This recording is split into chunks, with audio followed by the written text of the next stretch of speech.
You talked about swag bags as well. Now, in case you don't know what swag is, swag stands for stuff we all get. Did you know that? It's in the movie. Oh, okay. Although we don't use the word stuff. We use more explicative. A different, This is PBS, so. a different You S need to word. keep it highbrow. That's Yes. right. So, of this festivals that you've gone to, who had the best and who had the worst swag bag? Let's see. Wow. I think. Well, who had the best swag bag on this circuit? Do you think? Well, I haven't traveled to as many of the festivals as you I have. always bring out the swag. Well, actually, I think San Diego had a pretty good swag bag, right? What made it so good? They had like a towel in it and a beach ball and like a. I mean, you know, the festivals we've been to, none of them have had really spectacular swag. I mean, the swag is. The really spectacular stuff is usually at the bigger, big festivals, and even that's usually reserved for like the celebrities and the real high-end people. You don't tend to get, you know, like you're getting your bag next to like the celebrity who's getting the, you know, Career Achievement Award, and you look at his swag bag, he's got an iPod, you know, and he's got some UGG boots, and yours got like, you know, a pen and like a program and like some coupons and, you know, yeah, and Purell. Well, yeah. Well, Purell, that's kind of important. They told me Nice. there was one festival they told me, they go, we like you, so we're going to give you the really good swag bag. We gave you the Purell. The other guys have the generic hand sanitizer. and that's the distinction Right. at some film festivals. You know what? Swag bag, actually, the best swag bag for official Rejections run was the River Run Film Festival in Winston-Salem, North Carolina. They actually told me that they improved their swag bags because of our film. We do a whole thing on swag in the movie. We do a whole thing where we talk about what it is, we dissect, we show the expectation of what you've heard. Wow, free goodies, wow, free liquor, and free, I mean, then you show what's really in there, and it's a lot of coupons. And we dissect, and on the DVD, on the second disc, we do a whole thing on swag where we show different festivals, everything in their swag bags that they gave us. But Winston-Salem, the River Run Film Festival, they wanted, everything in there was something useful. But Hanes has their factory in Winston-Salem, so it was like underwear and t-shirts and socks. Workout socks. It's like Christmas at home. It was.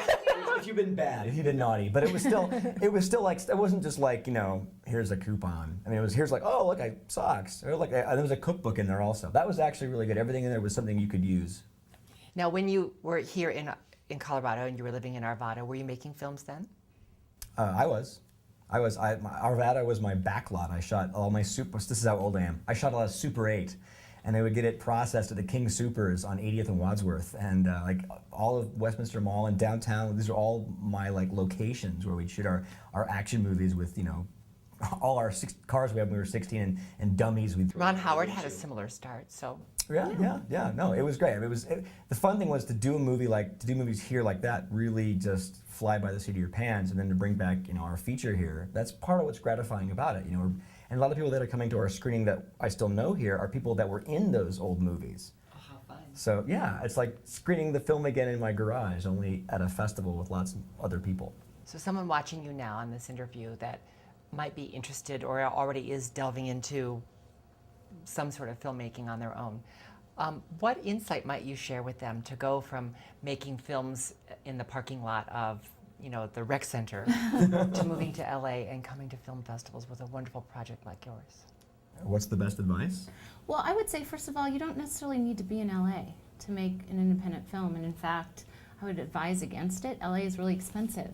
And if you have a good story, and anyone has access to a camera, you don't have to be in LA to have that. And I think personally that there's so many more interesting stories to be told that don't happen in LA. You know, just wherever you're at, get a camera, write a script, or get some talented friends together, or if you can afford to hire some actors in the area, you know, just make the project wherever you're at and just learn. I mean, some really wonderful films come out of people that don't necessarily know what they're doing, or they're not schooled in classic filmmaking, but they come up with these really cool and innovative new ways to tell a story. Yeah. You know? I think the best advice is just keep making movies.